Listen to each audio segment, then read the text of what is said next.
हरे कृष्णा अध्याय 2 श्लोक 20। भगवान श्री कृष्ण आगे कहते हैं, आत्मा के लिए किसी भी काल में ना तो जन्म है न मृत्यु।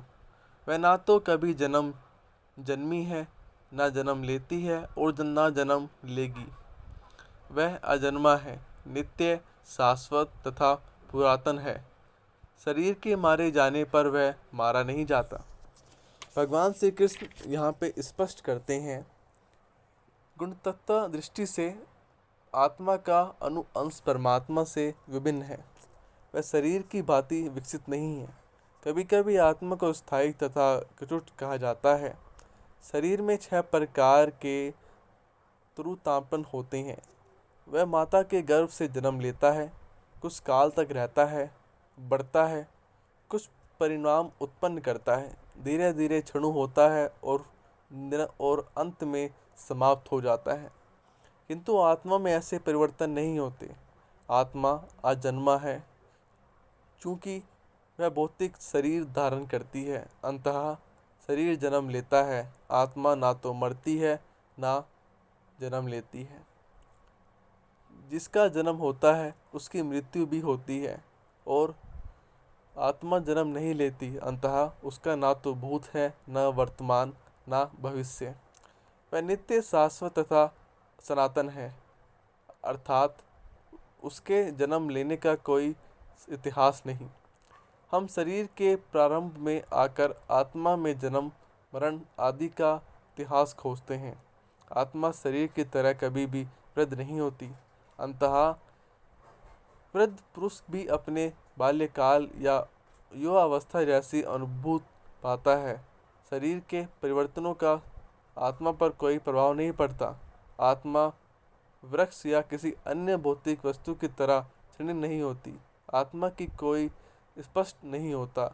शरीर की उपसृष्टि संतानें हैं और वह व्यस्त आत्माएं हैं, और शरीर के कारण वह किसी न किसी की संतानें प्राप्त होती हैं।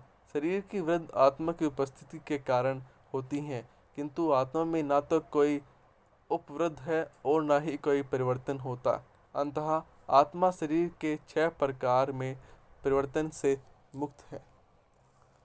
यहाँ पे आगे बताया जाता है, जिस प्रकार से आत्मा ज्ञान से, चेतना से सदैव पूर्ण है, अंततः चेतना ही आत्मा का लक्ष्य है। यदि कोई हृदय स्थित आत्मा को नहीं खोज पाता, तो आत्मा की उपस्थिति को चेतना उपस्थित से जान सकता है। कभी कभी हम बादलों या अन्य कणों में आकाश में सूर्य को नहीं देख पाते, किंतु सूर्य का प्रकाश सदैव विद्यमान रहता है। अंततः हमें विश्वास हो जाता है कि यह दिन का समय है। प्रातःकाल जो ही आकाश में थोड़ा सा सूर्य दिखता है, हम समझ जाते हैं कि सूर्य आकाश में है।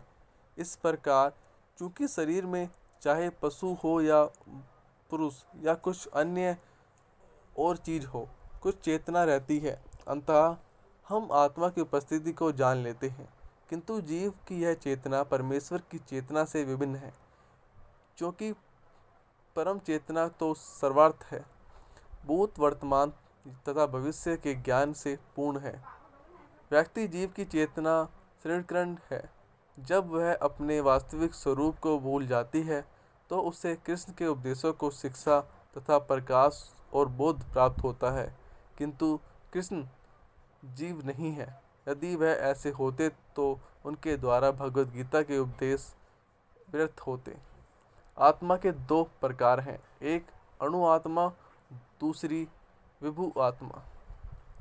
आत्मा तथा अणु आत्मा दोनों शरीर स्वरूपी की वृक्ष में जीव के हृदय में विद्यमान है, और इसमें से जो समस्त इच्छाओं तथा शोकों से युक्त हो चुकी है, वह भगवत कृपा से आत्मा की महिमा को समझ सकते हैं।